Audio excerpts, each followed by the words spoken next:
Hello കൂട്ടുകാരെ, ഇന്ന് നമ്മൾ കാണാൻ പോകുന്നത് ഒരു അടിപൊളി സൈക്കോളജിക്കൽ ത്രില്ലർ മൂവിയാണ്.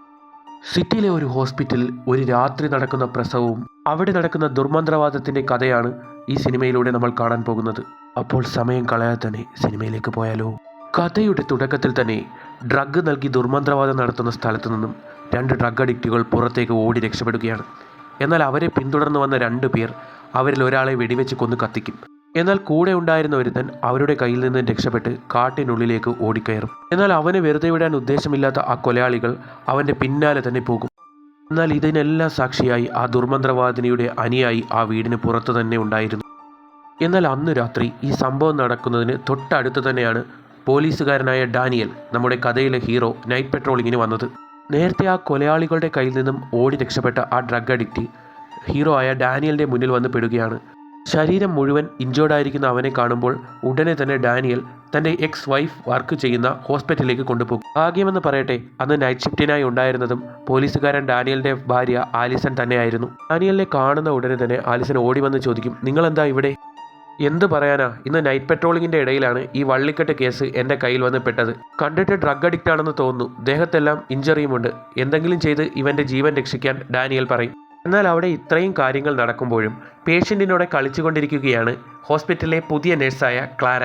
അവൾ ആളൊരു പൂക്കിയാണ്. അവളുടെ ശല്യം കാരണം ഉറങ്ങാൻ കഴിയാത്ത ഒരു പേഷ്യൻ്റ് ചോദിക്കും, എൻ്റെ പൊന്ന് ക്ലാരെ, രാത്രി ഒരുപാടായി, ഞാനൊന്ന് ഉറങ്ങിക്കോട്ടെ, കുറച്ചു നേരമെങ്കിലും നീ എനിക്കൊന്ന് സമാധാനം താ എന്ന് പറയും. അങ്ങനെ ആ ഡ്രഗ് അഡിക്റ്റിനായി വെയിറ്റ് ചെയ്യുകയാണ് ഹീറോ. അപ്പോഴാണ് ഹോസ്പിറ്റലിൽ വെച്ച് മുൻപ് തൻ്റെ നെയ്ബറായ റിനിയെ കാണുന്നത്. റിനി ഇപ്പോൾ പ്രഗ്നൻ്റ് ആണ്. ഹോസ്പിറ്റലിൽ ഡോക്ടറെ കാണാനായി അവളുടെ മുത്തച്ഛനെയും കൂട്ടിയാണ് വന്നിരിക്കുന്നത്. എന്നാൽ ട്രീറ്റ്മെൻറ്റിന് കൊണ്ടുപോയ ആ ഡ്രഗ് അഡിക്റ്റ് പെട്ടെന്ന് ഒച്ചത്തിൽ നിലവിളിക്കാൻ തുടങ്ങും. എന്നാൽ അവൻ നിലവിളിച്ചത് മറ്റൊന്നും കൊണ്ടല്ല, ആ ഹോസ്പിറ്റലിലെ ഡോക്ടറിനെ കണ്ടിട്ടാണ്. അവർക്ക് ആർക്കും അറിയാത്ത ഒരു സത്യം അവൻ അറിയാമായിരുന്നു. ആ ഡോക്ടറായിരുന്നു അവിടെ ആ ദുർമന്ത്രവാദം നടത്തിയിരുന്നത്. എന്നാൽ ബുദ്ധിപൂർവ്വം ഡോക്ടർ അവനെ മയക്കി കിടത്തും. എന്നിട്ട് ഹീറോയോട് വന്ന് പറയും, ഡ്രഗ് ഓവർഡോസ് ആയതാണ്, ജീവൻ രക്ഷിക്കാൻ കഴിയുമോ എന്ന് എനിക്കറിയില്ല, എന്നാലും I try my level best എന്ന് പറയും. പക്ഷേ ആരും അറിയാതെ അവനെ തട്ടിക്കളയാനായിരുന്നു ഡോക്ടറിൻ്റെ പ്ലാൻ. അതേസമയം സീനിയർ നേഴ്സ് നമ്മുടെ പൂക്കി നേഴ്സിനോട് വന്ന് ചോദിക്കും, നീ എവിടെയായിരുന്നു ഇത്രയും നേരം? ഒരു പേഷ്യൻ്റ് സീരിയസ് ആയി കിടക്കുകയാണ്. ഡ്രഗ്സ് അടിച്ച് കയറ്റിയിട്ട് വന്നവൻ്റെ കാര്യമല്ലേ മാഡം പറയുന്നത്? അവനൊക്കെ ചാവുന്നെങ്കിൽ ചാവട്ടെ മാഡം എന്ന് പറഞ്ഞ ശേഷം ക്ലാര വീണ്ടും താൻ നേരത്തെ വായിച്ച കോമിക് ബുക്സ് എടുത്ത് വായിക്കാൻ തുടങ്ങുകയാണ്. അങ്ങനെ സമയം കഴിഞ്ഞു പോകും. വിശന്നിരിക്കുന്ന തൻ്റെ എക്സ് ഹസ്ബൻഡ് ഡാനിയലിൻ്റെ അടുത്തേക്ക് ആലിസൺ ഒരു കപ്പ് കോഫിയുമായി വരും. രണ്ടുപേരും സെപ്പറേറ്റഡ് ആയി എങ്കിലും അവരുടെ ഉള്ളിൽ പരസ്പരം സ്നേഹമുണ്ടായിരുന്നു. എന്നാൽ അപ്പോഴേക്കും ഹെഡ് ഡോക്ടറായ പവൽ അങ്ങോട്ടേക്ക് വന്ന് പറയും, ആലിസൻ്റെ ഡ്യൂട്ടി കഴിഞ്ഞില്ലേ, ഇനി പൊയ്ക്കൊള്ളൂ എന്ന്. ഡോക്ടർ എന്നിട്ട് ഡാനിയലിനെ മാറ്റി നിർത്തി പറയും, നിങ്ങളുടെ കുഞ്ഞ് മരിച്ചതുകൊണ്ടല്ലേ നിങ്ങൾ സെപ്പറേറ്റഡ് ആയത്? എനിക്കറിയാം നിങ്ങളുടെ 2 പേരുടെയും വേദന. എൻ്റെ മകളും മരിച്ചുപോയി. മരിച്ചവരെ നമുക്ക് തിരികെ കൊണ്ടുവരാൻ കഴിയില്ലല്ലോ ഡാനിയൽ എന്ന് ഡോക്ടർ പറയും. ഇത് കേട്ട് അപ്സെറ്റാകുന്ന നമ്മുടെ ഹീറോ തിരികെ ഓഫീസിലേക്ക് പോകാൻ പുറത്തേക്ക് വരുമ്പോഴാണ് അവിടെ ഉണ്ടായിരുന്ന ഹെഡ് നേഴ്സ് ഒരു പേഷ്യൻറ്റിനെ കുത്തിക്കൊല്ലുന്നത് കാണുന്നത്. ഡാനിയൽ അവളോട്, നിങ്ങൾ എന്താണ് ചെയ്യുന്നത്? നിങ്ങൾക്ക് എന്ത് പറ്റി എന്ന് ചോദിക്കുമ്പോൾ അബ്നോർമലായ അവൾ ഡാനിയലിനെയും കുത്തിക്കൊല്ലാൻ വരും. പെട്ടെന്ന് ഡാനിയൽ തൻ്റെ കയ്യിലുണ്ടായിരുന്ന ഗണ്ണെടുത്ത് അവളെ വെടിവെച്ച് കൊല്ലും. വെടിയൊച്ച കേട്ട് ഹോസ്പിറ്റലിലുള്ള എല്ലാവരും അങ്ങോട്ടേക്ക് ഓടി വരുമ്പോഴാണ് 2 പേർ കൊല്ലപ്പെട്ട് കിടക്കുന്നത് കാണുന്നത്. താൻ ഒരാളെ കൊന്നു എന്ന കുറ്റബോധത്തിൽ നിൽക്കുന്ന ഡാനിയലിൻ്റെ അടുത്തേക്ക് അയാളുടെ വൈഫ് വന്നിട്ട് പറയും, നീ പേടിക്കണ്ട, നീ ഒന്ന് സമാധാനിക്കൂ എന്ന് പറഞ്ഞ് അയാളെ ഒരു റൂമിൽ കൊണ്ടിരുത്തും. എന്നാൽ താൻ ഒരാളെ കൊന്നു എന്ന കുറ്റബോധം ഉൾക്കൊള്ളാൻ കഴിയാത്ത ഡാനിയലിന് പെട്ടെന്ന് ബോധം പോയി അൺകോൺഷ്യസ് ആവും. എന്നാൽ അപ്പോഴേക്കും ഡോക്ടർ പവലും അയാളുടെ എസ് വൈഫും വന്ന് അയാളെ കുറച്ചൊന്ന് ഓക്കെ ആക്കും. ആലിസൺ എന്നിട്ട് അയാളോട് പറയും, നിങ്ങളൊന്ന് സമാധാനിക്കൂ, പേടിക്കണ്ട, നിങ്ങളുടെ ഡ്യൂട്ടിയല്ലേ ചെയ്തത്, അതുകൊണ്ട് നിങ്ങൾ സമാധാനമായി ഇരിക്കാൻ പറയും. ഹോസ്പിറ്റലിലെ കാര്യം അറിഞ്ഞ് ഡാനിയലിൻ്റെ ഹയർ ഓഫീസർ അങ്ങോട്ടേക്ക് വന്ന് കാര്യം അയാളോട് ചോദിക്കും. എന്നാൽ ആലിസൺ അയാൾക്ക് ഫുൾ സപ്പോർട്ട് കൊടുക്കും. അയാൾ ഒരു തെറ്റും ചെയ്തിട്ടില്ല, അയാളെ അറ്റാക്ക് ചെയ്യാൻ വന്നപ്പോൾ വെടിവെക്കുകയാണ് ഉണ്ടായതെന്ന് ഡിറ്റക്റ്റീവിനോട് ആലിസൺ മൊഴി നൽകും. ഡിറ്റക്റ്റീവ് ഒരു ഫോർമാലിറ്റിയുടെ പേരിൽ ഹീറോയുടെ ഗണ്ണ് വാങ്ങി വയ്ക്കും. അതിനുശേഷം ഹോസ്പിറ്റലിൽ നടന്ന കാര്യങ്ങളെല്ലാം തൻ്റെ ഓഫീസിൽ വിളിച്ച് റിപ്പോർട്ട് ചെയ്യാനായി അവിടുത്തെ ഫോണിൽ അവൻ ഓഫീസിലേക്ക് വിളിക്കുമെങ്കിലും കണക്റ്റ് ആകില്ല. ഹീറോ ഉടനെ തന്നെ പുറത്തേക്ക് വന്ന് തൻ്റെ കാറിലുള്ള വയർലെസ്സിലൂടെ ഓഫീസിൽ കണക്ട് ചെയ്യാൻ നോക്കുമെങ്കിലും വയർലെസ്സും കണക്റ്റ് ആകില്ല. എന്നാൽ അപ്പോഴാണ് വല്ലാത്തൊരു രൂപത്തിൽ തന്നെ നോക്കി ഒരുത്തൻ നിൽക്കുന്നത് ഡാനിയൽ കാണുന്നത്. എന്താടാ, നീ എന്താ ഇവിടെ വന്ന് ആളുകളെ പേടിപ്പിക്കാൻ പോകുന്നോ എന്ന് ചോദിച്ച ഉടനെ തന്നെ കറണ്ട് പോകും. എന്നാൽ ആ വന്നവൻ ഡോക്ടർ പവലിൻ്റെ അനുയായിയായിരുന്നു എന്ന് ഡാനിയലിന് മനസ്സിലായില്ല. അവൻ്റെ കൂടെ അവനെപ്പോലെ തന്നെ വേറെയും ആളുകളുണ്ടായിരുന്നു. അവരിൽ ഒരുത്തൻ ഡാനിയലിൻ്റെ നെഞ്ചിലേക്ക് കത്തി കുത്തി കയറ്റും. ഡാനിയൽ അവിടെ നിന്ന് എങ്ങനെയെങ്കിലും ഓടി ഹോസ്പിറ്റലിൻ്റെ അകത്തേക്ക് വരും. ഇത് കാണുന്ന ആലിസണും ആ പൂക്കി നേഴ്സും പേടിച്ച് നിൽക്കുകയാണ്. എന്നാൽ ഡോക്ടർ പവൽ ഒന്നും അറിയാത്തവനെ പോലെ ഡാനിയലിൻ്റെ അടുത്തേക്ക് വന്ന് അവന് ട്രീറ്റ്മെൻറ്റ് കൊടുത്ത് അവനെ ഓക്കെയാക്കും. ഹീറോയ്ക്ക് ബോധം വരുന്നത് വരെ ആലിസൺ അവൻ്റെ അടുത്ത് തന്നെ ഇരിക്കും. എന്നാൽ കുറച്ച് കഴിയുമ്പോൾ ബോധം വന്ന ഹീറോ അവരോടെല്ലാം പുറത്ത് നടന്ന കാര്യം പറയും. ഡോക്ടറും എല്ലാവരും പുറത്തു വന്ന് നോക്കുമ്പോൾ ഹോസ്പിറ്റലിനെ വളഞ്ഞ് ആ വെള്ള കോട്ടിട്ടവന്മാർ നിൽക്കുകയാണ്. അവർക്ക് ഹോസ്പിറ്റലിൽ നിന്നും പുറത്തു പോകാൻ കഴിയില്ല എന്ന് മനസ്സിലായി. എന്നാൽ ഇതേ സമയം ആ ഡ്രഗ് അഡിക്റ്റിനെ ഏതോ ഒരു വിചിത്ര ജീവി വന്ന് കൊല്ലാനായി നോക്കുകയാണ്. അവൻ്റെ ശബ്ദം കേട്ട് ബാക്കിയുള്ള എല്ലാവരും അങ്ങോട്ടേക്ക് ഓടിച്ചെല്ലും. ആ ഭീകര ജീവിയെ പേടിച്ച് അവനെ രക്ഷിക്കാൻ ആരും ചെല്ലില്ല. എന്നാൽ ഹീറോ ആകട്ടെ സ്വന്തം ജീവൻ രക്ഷിച്ച് ആ ഡ്രഗ് അഡിക്റ്റിനെ ആ റൂമിൽ നിന്ന് രക്ഷപ്പെടുത്തും. എന്നാൽ പുറത്തേക്ക് വന്ന ഡ്രഗ് അഡിക്റ്റ് ഡോക്ടറിനെ കാണുമ്പോൾ വീണ്ടും പേടിക്കും. ഡോക്ടർ തന്നെ കൊല്ലുമെന്ന് കൃത്യമായി അറിയാവുന്ന അവൻ അവിടെ ഉണ്ടായിരുന്ന ഒരു ബ്ലേഡ് എടുത്ത് ഗർഭിണിയായ റിനിയെ കൊല്ലാനായി ഒരുങ്ങും. എന്നാൽ ഇതേ സമയം തന്നെ ഹോസ്പിറ്റലിലേക്ക് ആ ഡ്രഗ് അഡിക്റ്റിനെ നേരത്തെ കൊല്ലാനായി ഓടിച്ച വിൻസെൻറ്റും ഗോമസും ഗണ്ണുമായി വരും. എന്നാൽ ഇതെല്ലാം തന്നെ വികൃതമായ രൂപമുള്ള ആ ഭീകര ജീവി പുറത്തുനിന്ന് കാണുന്നുണ്ടായിരുന്നു. എന്നാൽ ആ ഡ്രഗ് അഡിക്റ്റ് തൻ്റെ കാര്യങ്ങളൊക്കെ തകിടം മറിക്കുന്നു എന്ന് മനസ്സിലാക്കിയ ഡോക്ടർ, നീ അവളെ ഒന്നും ചെയ്യരുത്, അവളെ വെറുതെ വിടുക എന്ന് പറയും. എന്നാൽ പെട്ടെന്ന് ആ ഡ്രഗ് അഡിക്റ്റ് ഡോക്ടറിൻ്റെ കഴുത്തിലേക്ക് കുത്തും. എൻ്റെ അടുത്തേക്ക് ആരും വരരുത്, വന്നാൽ ഞാൻ കൊല്ലുമെന്ന് പറയും. എന്നാൽ അപ്പോഴേക്കും റിനിയുടെ മുത്തച്ഛൻ വന്ന് അവനെ അടിച്ച് തറയിലേക്ക് ഇടും. എന്നാൽ പെട്ടെന്ന് ആ ഭീകര ജീവി അവനെയും വലിച്ച് ഉള്ളിലേക്ക് കൊണ്ടുപോകും. എന്നാൽ അകത്തേക്ക് കൊണ്ടുപോയി ആ ഭീകര സത്വം അവനെ കൊല്ലാനായി ഒരുങ്ങുകയാണ്. എന്നാൽ ഇതേ സമയം ഡാനിയലും വിൻസെൻറ്റും അവൻ്റെ കൂടെയുള്ള മകനും കൂടി അകത്തേക്ക് വരും. തൻ്റെ കയ്യിലുണ്ടായിരുന്ന ഗണ്ണെടുത്ത് വിൻസെൻ്റ് അതിനെ വെടിവെക്കും. അങ്ങനെ ആ ഡ്രഗ് അഡിക്റ്റിനെ കൊല്ലാൻ വന്നവൻ തന്നെ ആ ഭീകരജീവിയെ കൊന്ന് അവനെ രക്ഷപ്പെടുത്തും. അതിനുശേഷം ആലീസിൻ്റെ അടുത്ത് വന്നിരിക്കുകയാണ് ഹീറോ. എന്നാൽ അപ്പോഴേക്കും വിൻസെൻറ്റും ഗോമസും അങ്ങോട്ടേക്ക് വരും. ഡാനിയൽ അവരോട് പറയും, നമ്മളിപ്പോൾ പരസ്പരം തല്ലുകൂടേണ്ട സമയമല്ല, നമ്മൾ ഒരുമിച്ച് നിൽക്കേണ്ടവരാണ്. കാരണം പുറത്തിറങ്ങാനും പറ്റില്ല, പുറത്തും ആരൊക്കെയോ ഉണ്ട്, അതുകൊണ്ട് നമ്മൾ ഒന്നിച്ച് നിന്നാലേ ഇവിടെ നിന്ന് രക്ഷപ്പെടാൻ കഴിയുള്ളൂ എന്ന് പറയും. എന്നിട്ട് അവരെല്ലാവരും കൂടി ആ ഭീകര ജീവിയെ ഹോസ്പിറ്റലിന് പുറത്ത് കൊണ്ടുവന്ന് കത്തിക്കും. അതിനുശേഷം അകത്തേക്ക് വന്ന ഹീറോ എല്ലാവരോടുമായി പറയും, നമുക്കിനി അധിക നേരം ഇവിടെ നിൽക്കാൻ കഴിയില്ല, ഇവിടെ നിന്ന് എസ്കേപ്പ് ആകണമെന്ന്. എന്നാൽ അപ്പോഴേക്കും റിനിയുടെ ഹെൽത്ത് കൂടുതൽ കോംപ്ലിക്കേറ്റഡ് ആയി വന്നു. എന്നാൽ ആലിസൺ ഡാനിയലിനോട് പറയും, ഈ അവസ്ഥയിൽ നമുക്ക് റിനിയെ എവിടെ നിന്ന് കൊണ്ടുപോകാൻ കഴിയില്ല, നമ്മൾ ഹോസ്പിറ്റലിൽ തന്നെ തങ്ങേണ്ടി വരുമെന്ന്. എന്നാൽ ഇതെല്ലാം കണ്ട് പേടിച്ച് കിളിപ്പാറി നിൽക്കുകയാണ് നമ്മുടെ സിസ്റ്ററായ പൂക്കി ക്ലാര. റിനിയുടെ അവസ്ഥ വളരെ മോശമാണ്, അതുകൊണ്ട് നമുക്ക് അവളെ ഇവിടെ ഉപേക്ഷിച്ചിട്ട് പോകാൻ കഴിയില്ല എന്ന് ആലിസൺ ഡാനിയലിനോട് പറയും. ഡാനിയൽ എന്നിട്ട് ഗോമസിനോടും വിൻസെൻറ്റിനോടും പറയും, എൻ്റെ വണ്ടിയിൽ ഗൺ ഇരിപ്പുണ്ട്, പക്ഷേ നമ്മൾ എങ്ങനെയെങ്കിലും അവിടെ പോയി ആ ഗൺ എടുത്തുകൊണ്ട് വരണമെന്ന്. അങ്ങനെ അവർ 3 പേരും ഗൺ എടുക്കാനായി പുറത്തേക്ക് പോകുകയാണ്. ഇതേ സമയം ഹോസ്പിറ്റലിനുള്ളിൽ റിനി വേദന കൊണ്ട് കരയുകയാണ്. ആലിസൺ റിനിക്കുള്ള മെഡിസിൻ എടുക്കാനായി സ്റ്റോർ റൂമിലേക്ക് പോകും. എന്നാൽ ഹോസ്പിറ്റലിന് പുറത്തുള്ള ഡാനിയൽ തൻ്റെ കാറിൽ കയറി ഗണ്ണൊക്കെ എടുക്കുകയാണ്. ഡാനിയലിന് കൂട്ടായി അവർ 2 പേരും പുറത്ത് കാവൽ നിൽക്കും. ഇതേ സമയം ആലിസൺ ആകട്ടെ റിനിക്കുള്ള മരുന്നെല്ലാം എടുത്തുകൊണ്ട് നിൽക്കുകയാണ്.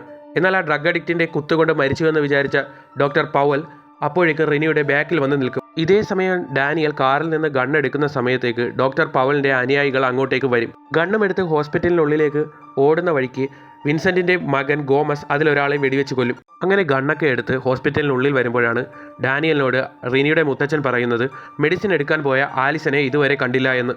എന്നാൽ പുറത്തു വെച്ചുണ്ടായ അറ്റാക്കിൽ വിൻസെൻറ്റിൻ്റെ മകൻ ഗോമസിന് മുറിവ് പറ്റിയിരുന്നു. അത് നമ്മുടെ പൂക്കി സിസ്റ്റർ ഡ്രസ്സ് ചെയ്ത് കൊടുക്കുകയും ചെയ്യും. അപ്പോഴേക്കും വിൻസെൻറ്റും ഡാനിയലും ആലിസനെ അന്വേഷിച്ച് മെഡിസിൻ റൂമിലേക്ക് വരും. എന്നാൽ മെഡിസിൻ റൂമിൽ ആലിസൺ ഉണ്ടായിരുന്നില്ല. എന്നാൽ പെട്ടെന്നൊരു കോൾ വരും. എന്നാൽ ആ കോൾ വിളിച്ചത് ഡോക്ടർ പൗലായിരുന്നു. ഡോക്ടർ ഡാനിയലിനോട് പറയും, ഞാൻ മരിച്ചു പോയെന്നാണോ നീ കരുതിയത്? ഞാൻ ഒരിക്കലും മരിക്കില്ല ഡാനിയൽ, ഞാൻ മരിക്കാതിരിക്കാനുള്ള പരീക്ഷണം നടത്തുകയാണ്. നിന്റെ ഭാര്യയെയും ഞാൻ പരീക്ഷണത്തിനായി കൊണ്ടുപോവുകയാണ്. നിനക്ക് ഭാഗ്യമുണ്ടെങ്കിൽ ഒരിക്കലും മരിക്കാത്ത ഒരു ഭാര്യയെ ഞാൻ തിരിച്ചു തരുമെന്ന് പറയും. ഇതേസമയം വിൻസെൻ്റ് അവിടെ ഇരിക്കുന്ന ഒരു ബോക്സ് തുറന്ന് നോക്കുമ്പോഴാണ് ഡോക്ടർ പോൾ ഇത്രയും നാൾ ഓപ്പറേഷൻ ചെയ്ത് ഒരുപാട് പേരെ തൻ്റെ പരീക്ഷണത്തിനിരയാക്കി ഭീകരജീവികളാക്കിയിട്ടുണ്ട്. അതിലൊരു ഭീകരജീവിയാണ് നേരത്തെ അവരെ അറ്റാക്ക് ചെയ്തതെന്ന് മനസ്സിലാകും. ഡാനിയൽ ഉടനെ തന്നെ ക്ലാരയുടെ അടുത്ത് വന്ന് പറയും, ഞാൻ ആലീസിനെ അന്വേഷിച്ച് നിങ്ങളുടെ ഹോസ്പിറ്റലിൻ്റെ ബേസ്മെൻറ്റിലേക്ക് പോകുകയാണ്.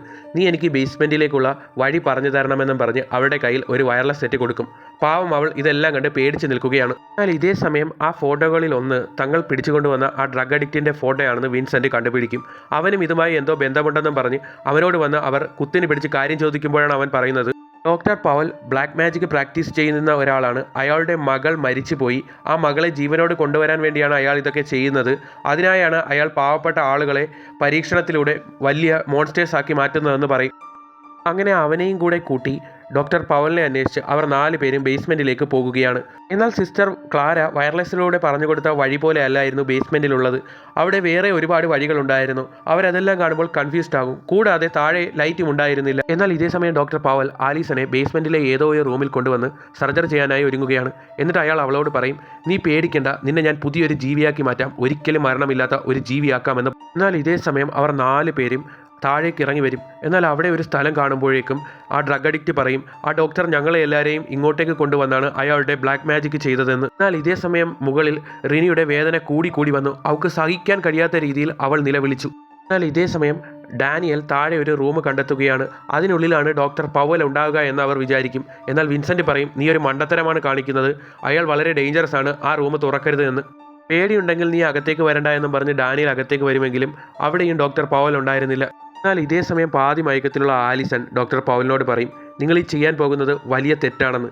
എന്നാൽ ചെയ്യാൻ പോകുന്നതല്ല, ഞാൻ ഓൾറെഡി നിന്റെ ഉള്ളിൽ ആ പരീക്ഷണം ചെയ്തു കഴിഞ്ഞു എന്ന് പറയും. ഇതേ സമയം ഡാനിയലും കൂടെയുള്ളവരും ചെന്ന് പെടുന്നത് ഡോക്ടർ പവൽ ഇത്രയും കാലം സർജറി ചെയ്ത് മനുഷ്യമൃഗങ്ങളാക്കിയ ആളുകളുടെ കൂട്ടത്തിലേക്കാണ്. എന്നാൽ ആ കൂട്ടത്തിലുള്ള ഒരു മോൺസ്റ്റർ ഡാനിയലിനെയും കൂടെയുള്ളവരെയും അറ്റാക്ക് ചെയ്യാനായി വരും. ആ മോൺസ്റ്റർ ഒടുവിൽ ആ ഡ്രഗ് അഡിക്റ്റിനെ അവരുടെ മുന്നിൽ വെച്ച് തന്നെ കൊല്ലും. എന്നാൽ ഇതേ സമയം വേദന കൊണ്ട് കരയുകയായിരുന്ന റിനിയെ ക്ലാര സിസേറിയൻ ചെയ്യാനായി ഒരുങ്ങുകയാണ്. എന്നാൽ അത്രയും നേരം വേദന കൊണ്ട് പുളയുകയായിരുന്ന റിനി ചാടി എണീച്ച് അവളുടെ മുത്തച്ഛനെ തന്നെ കൊല്ലും. ഇതേ സമയം ഡോക്ടർ പവൽ റിനിയുടെ ശരീരത്ത് അയാളുടെ മകൾ സാറയുടെ ആത്മാവിനെ ബ്ലാക്ക് മാജിക്കിലൂടെ അവളുടെ ദേഹത്തേക്ക് കയറ്റും. അപ്പോഴേക്കും ഡോക്ടറിൻ്റെ അനുയായികളും അങ്ങോട്ടേക്ക് വരും. എന്നാൽ ബേസ്മെൻറ്റിലുള്ള ഡാനിയൽ ആകട്ടെ ആ മോൺസ്റ്റർ ജീവിയെ തൻ്റെ കയ്യിലുള്ള കൊടുവാൾ കൊണ്ട് കൊന്ന ശേഷം തൻ്റെ എക്സ് വൈഫുള്ള സ്ഥലത്തേക്ക് ചെല്ലുകയാണ്. അവൾ അയാളെ കാണുമ്പോൾ നീ എന്നെ തേടി വരുമെന്ന് എനിക്കറിയാമെന്ന് പറയും. എന്നാൽ അവളുടെ ഡ്രസ്സ് മാറ്റി നോക്കുമ്പോഴാണ് അവളെ അപ്പോഴേക്കും അയാൾ ഒരു മോൺസ്റ്ററാക്കി മാറ്റിയിരുന്നു. ഡാനിയലിന് അവളെ കൊല്ലാതെ വേറൊരു വഴിയുമില്ലായിരുന്നു. വേദനയോടെ തന്നെ ഡാനിയൽ തൻ്റെ വൈഫിനെ അവിടെ വെച്ച് കൊല്ലും. തൻ്റെ ഭാര്യയെ ഇങ്ങനെയാക്കിയ ആ ഡോക്ടറിനെ ഇനി കൊല്ലാതെ വഴിയില്ല എന്നും പറഞ്ഞ് ഡാനിയൽ അയാൾ ബ്ലാക്ക് മാജിക് നടത്തുന്ന സ്ഥലത്തേക്ക് ചെല്ലും. എന്നാൽ അപ്പോഴേക്കും താഴേക്ക് വന്ന റിനി ബാക്കിലൂടെ ഡാനിയലിനെ കുത്തി വീഴ്ത്തും. റിനിയുടെ ശരീരം അപ്പോഴേക്കും ഡോക്ടർ തൻ്റെ ബ്ലാക്ക് മാജിക്കിൻ്റെ കൺട്രോളിലാക്കിയിരുന്നു.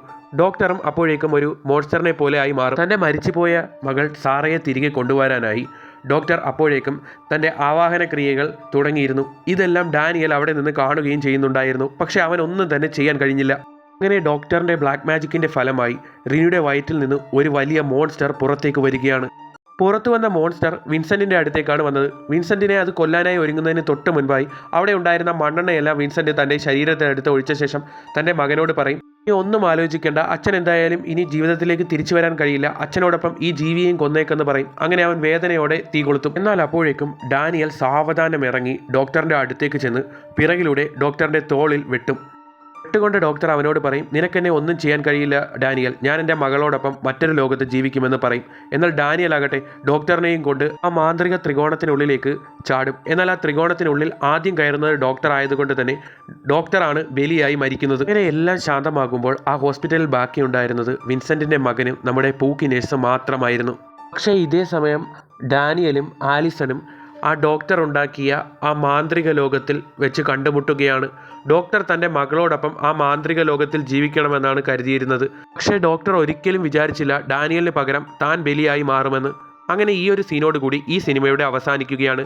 കഥ ഇഷ്ടമായെങ്കിൽ ചാനൽ ഒന്ന് സബ്സ്ക്രൈബ് ചെയ്യുക കൂടി വേണം.